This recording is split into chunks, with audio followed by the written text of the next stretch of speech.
Sablay leadership mooy lan ak kan mooy leader. ak ku bëgg a nekk leader da nga koy judduwaale. wala mën ngaa dabe. li ñuy wax dabe. nga xam ne yow doo leader. parce que des fois nga gis ay xale yuy fo. mais tout le temps da ngay gis koo xam ni mooy wax joxeel lii kii defal ay xale la ñuy doon nag xamaguñ dara mais dañuy gis ni kii moom boo ko xoolee xam ni kii moom c'est un leader né. très bien nga gis ku ne ci biir koo xam ne moom duñ ko wax defal la mu def. très bien mais ñu dem ba benn moment moom itam nga gis ni mu am leadership boobu léegi yooyu yëpp dama bëgg nag nga ñëw ci sëñ Ablaye kan mooy leader ak lan mooy leader. gis nga un bon directeur d'école. waaw bu récréation jotee. du dugg bureau tëju di naan ndox mu sedd kese. day sëppantalu miiru école bi. di observer ndongo daara yi. di leen xool parce que dañ laa sant kenn ku si nekk nga topp ko jàngat jikkoom xool li mu am comme potentialité nga développé ko xool li mu am comme faiblesse ak manquement nga fexe koo éradiquer loolu li la koy mooy vigilance ak prospection xale bu si nekk da nga war a xam moom caractère am ak personnalité bi. jàngalekat bi su ko defee waaw foofu lan laa bëgg a métaphoriser foofu. mooy leader dina dabe. leader dina dab yeneen leader maanaam judduwaale wu ma ko. mais samay ambition. sama vocation. daf maa may si man damay bañ toujours pour nekk n'importe qui exemple laa joxe quoi ma fas yéene dab gars yi leader yi. mais li la koy may mooy les 4D. les 3F. les 3C. yaa ngi dégg ak les 4P. maa la ko wax. loolu moom moo bëgg nga faram fàcce ko benn par benn. beneen bi mooy. leader dinañ ko judduwaale. leadership aussi dinañ ko judduwaale. dinañ ko judduwaale bien sûr dañ ko judduwaale. dafa nga xool say doom xam ne kii leader la. maa la ko comme Papa Sow xool booy boo xam ne moom bii ku sob la mooy nañ dugg fii ak nga ne kii moom xam naa ne mooy loolu. nit yàgg naa jur ku ko gën. dëgg la. Abdallah. waaw bàyyi yonent bi sallallahu alayhi wasallam. waaw mi ñuy sargal si weer wu tedd wi. waaw doomu ma ko gën ñeent fukki junni yoon te pourtant moo ko meññ. kenn du Seydina Muhammad sallallahu alayhi wa sallam. Et même dans le domaine des sciences islamiques, le leadership prophétique est devenu un nouveau module bu ñuy enseigner. Le leadership prophétique. mooy Seydina Muhammad sallallahu alayhi wa sallam. Quelle est sa vraie personnalité? Qui il est en réalité? Quelles ont été les valeurs et les vertus fondamentales qui ont sous-tendu et soutenu son caractère? laqad jaakum rasulun min anfusikum azizun alayhi ma anittum. fan la jaarul seen papa fan la jaarul. dëgg la de. fan la jaarul. waaw or bi soxna si takk. ba ñëpp xemmem ko bëgg koo fas mu doon soxna. mais or boobu fan la jaar. à des centaines de degrés. ñu fondre ko de l'or fondu. sëñ bi ñu teg ko ne leen mu doon matière solide nga dóor ko ay marteau fu waay tollu di dégg religion ba nga transformé ko à ton image. or bi wëlbatiku nag yees peq ku nekk bëgg koo takk si sa baat ak sa ak def ko sa caq. caractère noonu lañ koy bâtir su ko defee leadership boobu noonu les 3F sëñ Pape li ma gën a bañ si àddina mooy ku ragal. ragal. man personnellement damay ñaan toujours yàlla may mu fitu ñay. man dafa bokk si samay farata. booy ñaan yow. su may ñaan man yàlla. su may diisoo ak sama borom di ko ñaan li ma bëgg. dama naan ko yàlla nag ma may fitu ñay. li tax mooy sëñ Pape ragal du jam man sama doom bu jigéen du ma ko may ku ragal. parce que jigéen dafa baaxoo protéger wu sous l'aile protectrice de l'homme. jigéen dafa baaxoo wéeru waaye rek waaye booy wéeru bul wéeru si matelas bu dara téewul mais da ngay detteelu mën na laa bañ a jig booy wéeru da ngay wéeru si garab booy wéeru da ngay wéeru si lu la gën a dëgër booy wéeru da ngay wéeru si lu dëgër. gis nga ñay ak gaynde boo leen tegoon fii tey dóor kano benn bal ni tëll. observer le comportement wu ñaari animaux yi. noo mën a def gaynde daw di muy jàmbar faaw mu ni jaab am benn baat bu ni ko si noppam waaw est-ce que buur dina daw yow xanaa nekkatoo buuru mala yi xanaa nekkatoo le roi de la savane mu ne xeet frère waaye cëy bu wëlbatikoo lu mu fekk ginnaaw da koy réduire en poussière. moom gaynde noonu la mel. maanaam day tiit après nag mu dellu si waat.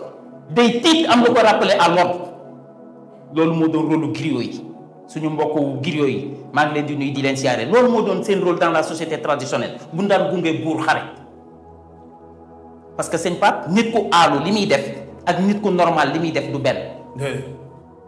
yow boo aaloo mën ngaa yéeg léegi si kaw sàkket di taw wala kaw zeng di taw dara du la si fekk mais boo aaluwul doo ko man géwël nag seen xam-xam dafa màccoon si ndeysaan di gunge buur fexe ba buur surdimensionner sa volonté et sa puissance daf ko daan yóbbu si dimension wu nit normal jële ko si dimension nit normal yóbbu ko si dimension wu nit ku aalu xam ay responsabilité beneen bi fit fulla boo ko amul lu ñuy séddale nga ñàkk. benn F bi muy fit jàll na. jàll na fulla. faaw nga am fulla. faaw nga am fulla. soo ko amul lu ñuy séddale. lu ñuy séddale doo jot sa wàll. dañ naan amul problème amul problème. mais soxna yi sax xamoon ba ci kër yi sax bu ñuy des fois ñu séddale benn affaire dañ naan diw jox ko kooku moom boo ko joxul fi leen di wax. waaye kii noonu kenn yi méng noppi rek dañ naan garaaw. lu ñuy def fàtte la lu baax lu ñëw du fàtte la duñ la faale duñ la fonk parce que amoo fulla.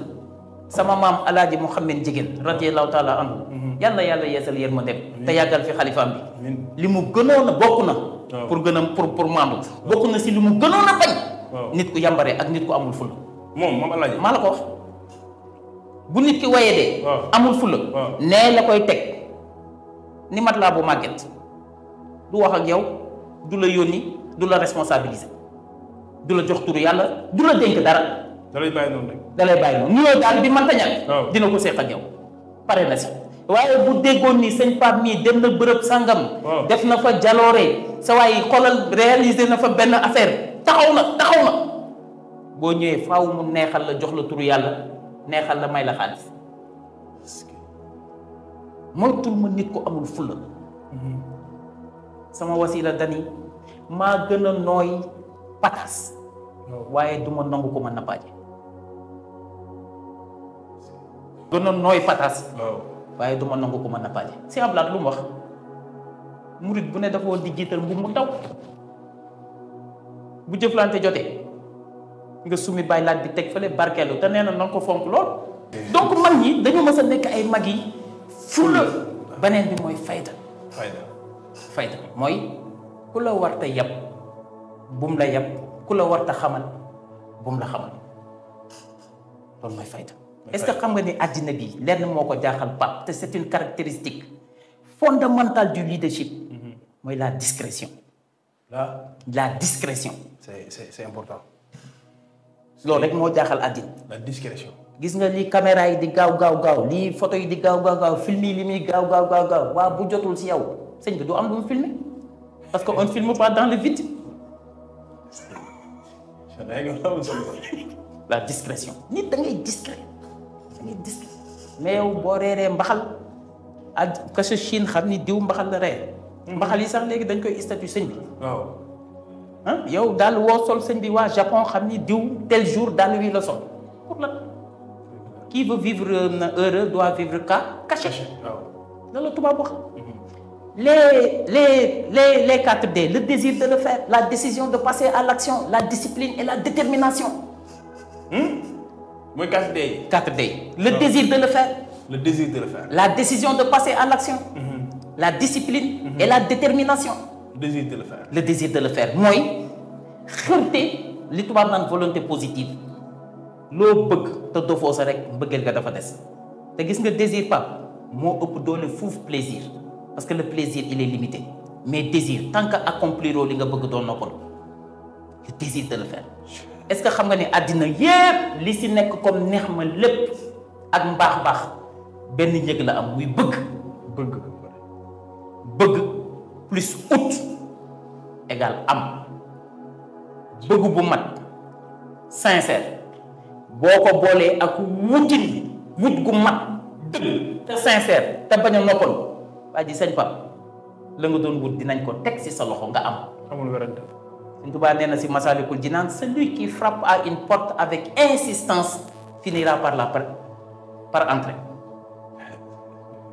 bunt boo yegg fëgg mu ubbeeku waaye moytul ma sëñ bi faneen nee na celui qui se décourage vite ne sera jamais l'élu de sa génération. Celui qui se décourage vite ne sera jamais l'élu de sa génération.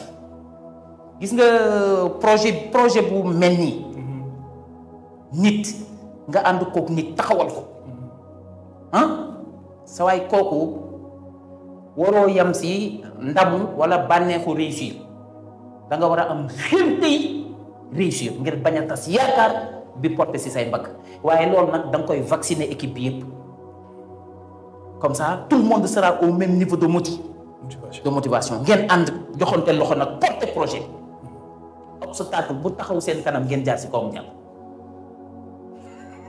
le désir de le faire. le désir de le faire la décision de passer à l'action waa ji olof nee na kenn du jëf ba raw la nga fas yéene di wax ba dab ko. la décision de passer à l'action. waaw kii fii bi ngeen ko bëggee da ngeen a jëf de. dañuy jëf kay.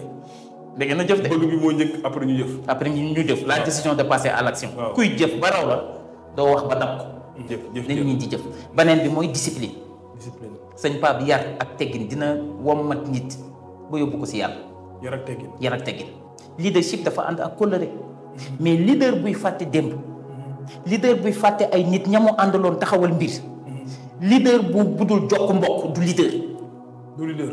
xanaa xamoon ni nit dina am koo dégg ñu ni leader la. te amul kóllëre walaay dañ ko koo ji maa la ko wax bis ni ki tey waaye nit dina am kóllëre fonk ko di ko sàmm ba àgg si yàlla te du yëg ni àgg na si yàlla nit dina am kóllëre di ko sàmm di ko toppatoo ba kóllëre boobu jural ko ngërëmal yàlla mu yéege ko si kaw mu doon waliwu te du yëg sax ni xam na waliwu nit yàgg naa doon waliwu te du xam ni waliwu la bala mu koy xam dugg biir bàmmeel nit dina doon waliwu moom kese ak boromam mi ko sàkk ñooy xam ni waliwu la nit dina doon waliwu yàlla mi ko sàkk ak jaam ñi ñooy xam ni waliwu la waaye nit dina doon waliwu mu xam ko nit ñi xam ko yàlla suñu borom seede ko waaw dafa bëri ay façon mooy 4D yi. très bien 4D yi léegi nag beneen bi mooy détermination wax naa la ko doo abandonné doo bàyyi da ngay déterminé wu li nga bëgg tant que atteindre say objectif waroo noppal xanaa xamoo ni noflaay amu fi noflaay amul si àddina man toujours moo wax ni si cimetière yi naam dañu bind correct na mais bu doon français maye na ko dañuy bind ici se repose parce que nit kaa ngi door a noppal ici se repose. ici se repose xam nga ici repose c'est correct. waaw on est d'accord xam nga loolu lañ war a wax. mais dama ni bu ñu nekkoon sax bind ici se repose parce que nit ki giir bi mu fàccee si biiru waajuram bu jigéen ba keroog ñu koy dugal fii si pax mi musul noppal wala warul masa noppal bisu noflaay nag mu ngi door a jot. looloo tax ñu waroon a bind ici se repose parce que nit kaa ngi door a noppal. bu nekkee si xéwal te yàlla na ko yàlla defal jullit yëpp. jërëjëf. noflaay moom. képp ku la ko gën a bëgg. ak nelaw yu guddi. xamal ni du waaj. maa la ko wax. nelaw yu guddi ak noflaay. nelaw yu guddi ak noflaay. les grands hommes. n'ont jamais dormi la nuit. les grands hommes. sëñ Pape nelaw tuddul nelaw. néewle la tudd. nelaw. tuddul nelaw. ku la ko ëppale mooy gën a néewle. maa la ko wax. nañu yàlla dimbali. jërëjëf docteur.